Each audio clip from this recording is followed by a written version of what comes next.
عليكم ورحمة الله تعالى وبركاته. maanta waxaynu sharaxaynaa qaybihii dildilaaca. haddii dildilaaca laga yaabo dadka qaarkood inaanay garanin oo si fiican u iftiimiyo bariyahan dambe waxay dadku aad uga cabanayeen hablaha u badnaadaane dildilaaca ay ku yeeshaan gacmaha iyo lugaha inta jilibka ka hooseysa. haddaba kariimkani wuxuu si fudud uga baabiinayaa dildilaaci.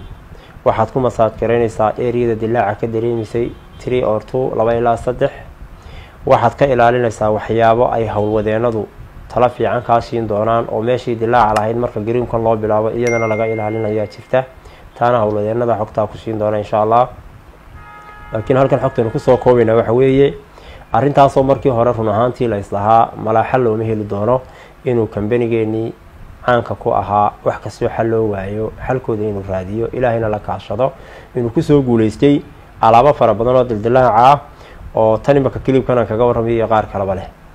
waxaan u sheegayaa macaamiisha hadaani cosmetics oo gariimada dabiiciga inay arintaan ay u daymo la'aanin marka hadii marka tusaale aan ku siiyo ardimana waxay baaritaankii badnaayeen sameeynay cidii isticmaashay markii hore waxay ahayd xaaladooda sidan waad arkaysaa waa tusaale waxaan ku siinayaa laakiin waa arinta xaqiiqda ahayd ee noo soo gudubtay weeyaan. markii dambe qofku sidii uu isticmaalay taladii dhamaan raacayna sidii xaaladiisu noqotay waa sidan aad arkaysaan weeyaan.